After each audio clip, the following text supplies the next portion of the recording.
Ayo, what's up? Ako nga pala si BT at nandito ngayon tayo sa BT Reaction and welcome to my channel, Tunay na Kritiko.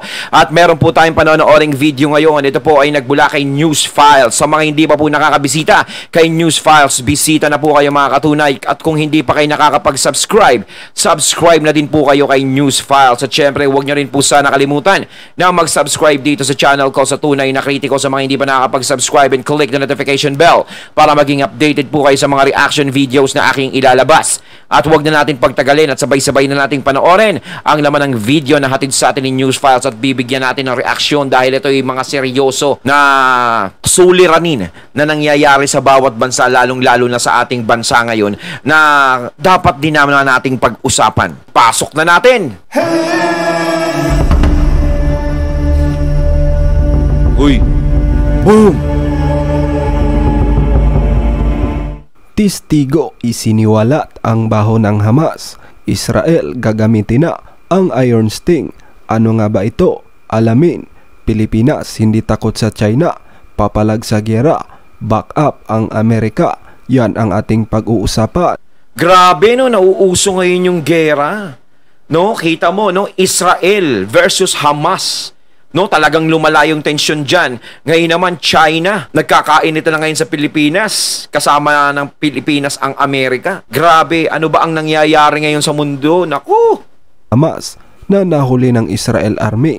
Kumanta na, pinakita ngayon ang isang membro ng Hamas na kung saan ay parang maamong tupa na umamin kung bakit ito nilusob ang Israel at ano nga ba talaga ang kanilang tunay na pakay. Dito ay plano pala nilang dukutin ang mga sibilyan ng Israel, dalhin ito sa kanilang lugar sa safe house sa Gaza. Ang kanilang misyon ay paslangin ang mga lalaki at isama ang mga babae at bata. At ito pa ang nakakagulat, pinangakuan umano sila ng kanilang commander sa Al-Qassam Brigade ng $10,000 each at apartment sa kada tao na kanilang hinostage. كلم ابو زيد قال له طهروا البيوت واخطفوا قد ما تقدروا اسرى لانه في غزه اللي باخذ اسرى له مكافاه. قديش المكافاه قالوا لكم؟ شقه منزل بيت $10,000. اللي بيجيب كل اسير باخذ شقه ومنزل؟ مين قال لكم اياها هاي؟ Kontakin mo para makagawa sila ng mga ganyang mga klaseng nako. Dahil pinapangakuan sila ng ganyan na $10,000, bibigyan ka tapos may mga apartment para makagawa ka lang ng ganyang klaseng gulo. Grabe. في القسام يعني. القسام اللي واقف القسام قال لكم كل اسير بتجيبوه بتاخذوا شقه؟ لانه هم بدهم اسرى، بدهم ياخذوا اقدر ممكن الاسرى، فهم هدفهم من الدخول اصلا انهم ياخذوا اسرى. Ikinuwento rin ng Hamas member kung paano nila ginawa ang pamamaslang sa araw ng kanilang paglusob. سكروا الباب اللي جوا الغرفة المحصنة، بعدين لفوا صار طلع برا عماد أبو عبيدة صار يقولوا في يهود هان في يهود ايش، وكان الشباك مسكر حديد، صار يقولوا لهم افتحوا اطلعوا افتحوا، ما رضيوش كانوا خايفين، جابوا عبوة مسطرة حطوها على الشباك وفجروا الشباك، فتح نتفة صغيرة صار يولعوا، اجى واحد صار يولع قطع قماش بداخلها يقول انه منخنقوا من الداخل. البنت خافت وفتحت الشباك، بعدين اجى واحد من الجنب حافظ شكله بس ما بعرفش اسمه، صار يزعق قتلوا اطفالنا وقتلوا نسائنا وصار يطخ عليهم. قتلهم؟ اطلق عليهم يمكن 10 رصاصات بعدها. Mantakin mo pati yung mga bata, no? Ngayon lang natin napag-usapan to mga katunay kasi nga ako'y na-intriga dito sa nangyayari, no? Israel versus Hamas. Talagang napakatindi pala ng tensyon na nangyari dyan. Halos nagkakadamayan na lahat. Diba? Talagang napapag-initan lagi ang mga Jews. Yan nga yung mga Jews, no? Yan sa Israel. Dabi, panahon pa lang ni Hitler eh. Ganyan eh, sa German, diba? Yung mga Nazi, no? Talagang pinag-iinitan nila ang mga Jews. Napanood ko kasi yung pelikula nun sa Schindler's List. Swindlers tuloy. Ay, sorry. Schindler's List. Napakaganda ng pelikulang yun. طفلة وأمها. بنت يمكن عمرها كان 18 سنة وكمان 21 سنة وأمها وأبوها 4 وكلب صغير. والكلب قتله. Pati ba naman ang aso? Ang teroristang Hamas Wala silang awa sa mga inosenteng sibilyan, pati aso dinamay pa nila. Wala silang awa. Kung kayo ang tatanungin mga kababayan, dapat bang bitayin ang Hamas o mas maganda na i-firing squad na lang bilang ganti? Isulat ang inyong komento. Samantala sa unang Grabe, parang hindi na sila tao, wala silang kapwa-tao, parang silang mga demonyo sa ginagawa nila, no? Hayep. Kataon, gagamitin na ng Israel laban sa Hamas ang kanilang secret weapon. Walang iba kundi ang Iron Sting system. Ang Iron Sting ay isang klase ng mortar bomb na kadalasang ginagamit para wasakin ang rocket launcher ng Hamas. 122mm munition equipped with laser and GPS guidance, at ang range nito ay umaabot sa 1 to 12 kilometers. Iron Sting is designed to engage targets with greater precision. Iron Sting. Nakatutok na. Boom!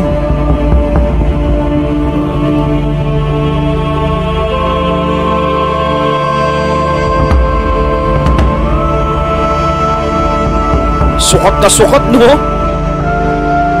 Samantala sa ibang balita, kung sino pa ang namangga, sino pa ang nanisi sa atin, ayon sa China Foreign Ministry, dangerous maneuver o delikadong pagmaniobra daw ang ginawa ng Pilipinas. Kung tutuusin, nagpipigil na raw at nagpapasensya na sila sa lagay na yan, pero binabaliwala raw ng Pilipinas ang anilay kabutihan at sinseridad ng China, kahit daw ang mga radio challenge nila dinidedma umano ng Pilipinas. Giit pa ng China, itigil na ng Pilipinas ang pangpuprovoke. Buwelta naman ng National Task Force for the West Philippine Sea ng Pilipinas. Puro lang paninisi ang China kahit huling-huli na at nabidyohan pa. The statements made by China are not supported by evidence. Parang kinuha lang sa hangin. That kind of statement collapses in the face of overwhelming evidence. Kinundi na ng US State Department ang China Coast Guard. Anila, maaaring magamit ang Mutual Defense Treaty o MDT sa pagitan ng Pilipinas, US sa mga pag-atake sa armed forces, maging sa mga vessel at aircraft ng Philippine Coast Guard saan mang panig ng South China Sea. Pero giit ng ating Department of Foreign Affairs, pag-aaralan pa nila kung panahon na ba para i-invoke ang MDT sa ngayon. Pinatawag na nila si Chinese Ambassador Wang Xilian para iparating ang pagkondena ng gobyerno na maituturing na irresponsable, delikado at illegal na kilos ng China Coast Guard. Mantakin mo, no? Tayo pa yung nagpo-provoke sa kanila na ganyan ang ginagawa natin sa kanila. Tayo pa yung parang naghahamon sa kanila at tayo din yung pinagpapasensyahan lang nila. Sobra, no, yung China. Kayo ba, hindi nyo ba nakikita yung ginagawa nyo sa bansa namin, sa mga Pilipino? Diba? Simula't simula pa na naging mainit ang issue ng West Philippine Sea. Diba yung agawan dyan? Kayo ang nauna. Ginawa ng lahat ng Pilipino, ng gobyerno ng Pilipinas, na pag-usapan yan ng maayos. Ginawa nila lahat yan para maging maayos, ma-please kayo. Pero anong ginawa nyo? Wala. Binaliwala nyo ang pakikipag-usap ng gobyerno ng Pilipinas sa inyo.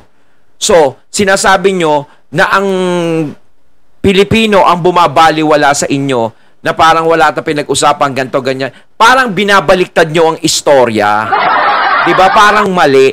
Kayo ang hindi tumutupad sa usapan. Diba? Kayo yung may ginagawa na hindi maganda sa teritoryo ng mga Pinoy. Pinapasok nyo ng ganyan lang, na para kayong siga, nakala mo ko sino, papasok kayo dyan, ganto, ganyan, kami, China, ganto, ganyan. Hinaharas nyo ang mga Pinoy. Sino ba ang nauna? Tapos kitang-kita naman, no, kayo yung talagang bumangga naman talaga. Tapos sinasabi nyo pa rin yung Pinoy. At kayo pa yung nagpapasensya, ha? Yung mga Pinoy nga, ang haba-haba ng ginawang pasensya sa inyo. Diba, simula nang uminit ang issue ng West Philippine Sea, halos pinagbibigyan kayo sa ginagawa nyo hanggang sa dumating na tayo dito sa gantong punto. Anong gusto nyo? Manahimik pa rin ang mga Pinoy. Yung gobyerno ng Pilipinas is walang gawin. Tumahimik lang sa inyo. Bahala kayo kung anong gustong gawin nyo. Ganun ba gusto nyo? Ay, hindi naman pwede yun. Naghain na rin tayo ng diplomatic protest na halos umabot na sa 500 nitong 2020 pero wala pa ring nangyari laban sa China. Maging ang mga senador nagkaisa sa pagkondena sa China. Mensahe ni Senator Risa Hontiveros, China, tama na, wala raw karapatan ang China na itaboy ang PCG. Dapat silang managot dahil sa pananadya, pagbabanta at pag-aalipusta sa ating tropa. It was obviously intentional, and for that reason we considered that as a wrongful international act. Sabi naman ni Senator JB Ejercito, sumusobra na ang China sa pambabasto sa Pilipinas. Ang padalos-dalos na aksyon ng China Coast Guard ay malinaw daw na pambubuli na dapat palagan ng ating gobyerno. Ang tanong ngayon, pag pumalag tayo sa China, kaya ba nating makipagyera sa kanila?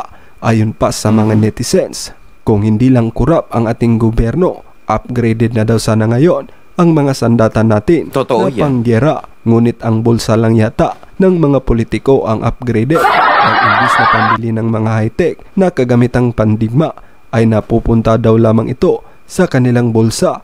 Kung kayo ang tatanungin mga kababayan, naniniwala ba kayo na meron talagang korupsyon sa ating gobyerno? Isulat ang inyong reaksyon. Nanawagan naman si Senate President. Totoo naman yan, meron talaga. No, kasi kung walang korap dito sa atin, sa bansa natin, malamang napaka-unlad na ng bansa natin. 'Di ba? Ang may pagmamalaki na lang natin sa bansa natin is yung mga magagandang kapaligiran natin. Kaya nga itong West Philippines, pinaglalaban yan, isa din yan sa yaman natin eh. 'Di ba? Pero kung walang korap, isa na rin tayo siguro sa mayamang bansa. 'Di ba? At saka yung mga gamit nating pandigma, dapat talaga yan is pinupuhunanan talaga. No, binibigyang pansin yan, hindi binabaliwala. Kasi depensa natin yan eh. Hindi naman tayo mamumuhunan dyan. Hindi naman mamumunan yung gobyerno para makipag-away na makipag-away. Kumbaga, mas maganda yung nag-a-upgrade ka at meron kang malalakas na armas para kung sakaling dumating yung indulto na hindi mo inaasahan, is meron kang ilalabas. Meron kang ipanglalaban. Hindi naman pwedeng sabihin mo na makikipaglaban ka lang sa daldalan. Diba? Kumbaga, kailangan ng gobyerno natin na gastusan talaga yung mga ganyan. Hindi pwedeng balewalain yung ganyang problema. Diba? Seryoso yan. Hindi lang sa China. Marami pang iba na baka dumating sa mga panahon na darating na panahon, ganyan. Diba? Na dapat nating paghandaan. Hindi dahil bibili ka, sasayangin nyo lang yung pera, yung pondo ng ano dyan, bili kayo ng bili ng ganyan. Bakit gusto nyo ba makipaggera? Hindi ho. Engot lang po yung mag-iisip ng ganun. Dapat ang iniisip nyo, dapat yan. Para kung sakasakaling may mangyaring hindi maganda, meron tayong pandepensa sa bansa natin. Diba? Kumbaga, may mga tutulong nga sa atin, pero dagdag pa rin yun sa lakas natin. At kung makita man ng bansa na gustong sumakop sa atin yan, ang Pilipinas, malakas yan. Hindi basta-basta matatalo yan. Tignan mo na mga gamit yan, puro high-tech lahat. High-tech yan. Ganun yun. Nagsubiri sa China Coast Guard na irespeto ang buhay ng mga Pilipino at sumunod sa United Nations Conventions on the Law of the Sea o UNCLOS at sa iba pang international law. Tinawag ni na Senator Jinggoy Estrada at Grace po na banta sa regional security ang ginawa ng China. Well, look, I think the evidence was very clear. We saw a very large Chinese Coast Guard vessel moving very aggressively against a smaller Philippines Navy vessel in the South China Sea in Philippines economic exclusion zone. This was a very aggressive action on the part of China that was against international law, and I think that the US was quite right to reinforce the importance of US-Philippine defense ties and the obligations that those defense ties bring in terms of responding to any Chinese act of aggression, particularly if it involved an attack on the Philippines or Philippines military units. Look, I think we have to accept we're already in a Cold War. We essentially are in a period of extreme tension. It's not going to end anytime soon. It's probably going to go on for years. And essentially it could get much, much worse. So I think that both the areas such as the South China Sea and the Taiwan Straits are going to be flashpoints for the foreseeable future as China becomes more and more aggressive. they'll challenge not only regional actors such as the Philippines or Vietnam and others, but also the United States and Japan and indeed Australia as well. So I think that we have to expect that China will push back against this. They may become more provocative, more aggressive. They certainly won't back down. And I think that we should be ready for potential incidents in the South China Sea that could spiral out of control. Essentially, China regards the entirety of the South China Sea as its territorial waters, even though the South China Sea is international waters. It has this artificial creation called the Nine-Dash Line, which it claims is historical proof that it controls the South China Sea. No one in the international community accepts China's Nine-Dash Line, which encircles the entirety of the South China Sea and encompasses numerous reefs and rocks in the South China Sea that under international law potentially could have economic exclusion zones and would give China, if they control it, the right to control resource wealth in the South China Sea. Other states in the region obviously claim territories in the South China Sea. Philippines is one, Taiwan, Vietnam, Malaysia. But I think that it's the Chinese that really are being most aggressive in terms of establishing military bases on artificial reefs and rocks that could then be used to dominate the region militarily. And so the US is, I think, quite rightly pushing back against this with freedom of navigation operations, as are the Japanese. The Australians do gateway transits, where we transit aircraft and ships through, but even we've come under harassment from PLA Navy vessels. Ayon, at ating natunghayan ang video na nagbula kay News Files. Ayan mga katunay ang tensyon.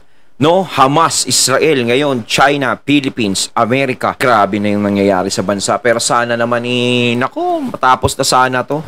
No, ito pumapasok puro gera na naman. Grabe. Kayo mga katunay, ano mga comment nyo tungkol dito? Comment lang po kayo sa comment box. So once again, I'm BT and I'm out. Peace.